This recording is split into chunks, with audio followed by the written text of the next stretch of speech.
देखिए, कुछ महीने पहले महाराष्ट्र में चुनाव हुआ, हरियाणा में चुनाव हुआ, लोकसभा का चुनाव हुआ। उससे कुछ ही महीने पहले, लोकसभा के चुनाव के कुछ ही देर बाद महाराष्ट्र और हरियाणा में विधानसभा का चुनाव हुआ।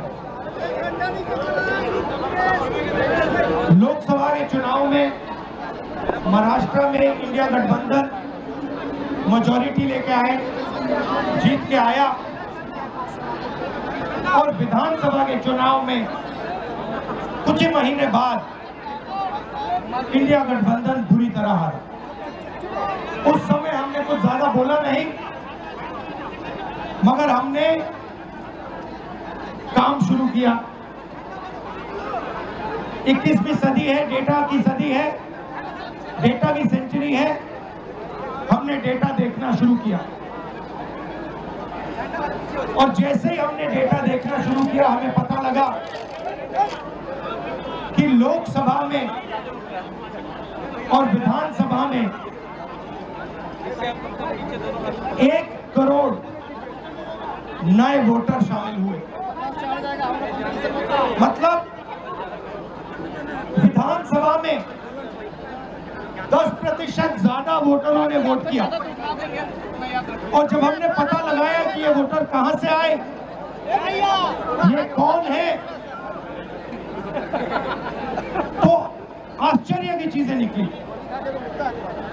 हर कंस्टिट्यूएंसी में जहां भी वोटर बढ़े, जिन जिन कंस्टिट्यूएंसी में वोटर बढ़े, वहां पर बीजेपी जीती। सारे के सारे वोट, जो नए वोट आए, वो सारे के सारे बीजेपी को गए। एक बिल्डिंग में 4000 5000 वोटर रजिस्टर हुए। गरीबों के वोट काटे गए। और जब हमने इलेक्शन कमीशन से कहा कि आप हमें वोटर लिस्ट दीजिए, आप हमें वीडियोग्राफी, जो हर पोलिंग बूथ में वीडियो लगा हुआ है, वो दीजिए, इलेक्शन कमीशन बिल्कुल शांत हो गया, चुप हो गया, एक शब्द नहीं कहा। एक बार नहीं, अनेक बार हमने उनसे कहा कि देखिए, कानून कहता है कि हमें वोटर लिस्ट दी जाए, कानून कहता है कि वीडियोग्राफी हमें दी जाए। आज तक महाराष्ट्र की वोटर लिस्ट हमें नहीं मिली।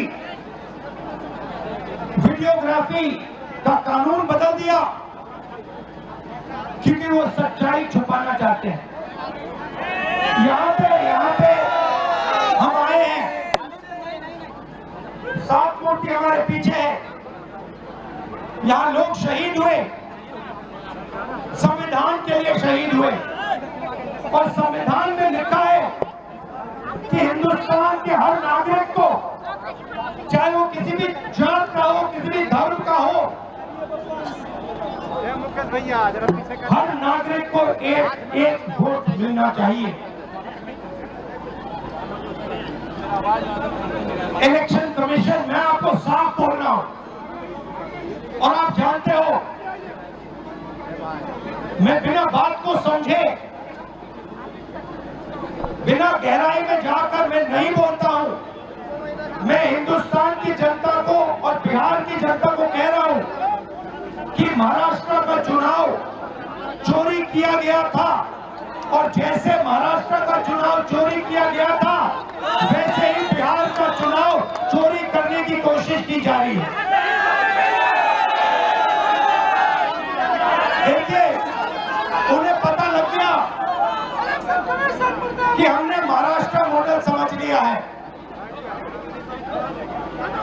इसीलिए वो हम नया बिहार मॉडल लाए हैं।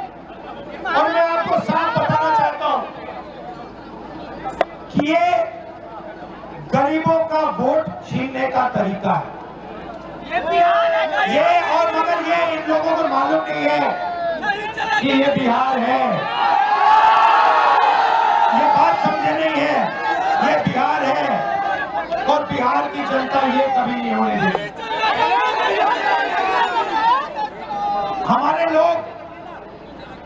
इलेक्शन कमिश्नर से जाके मिले।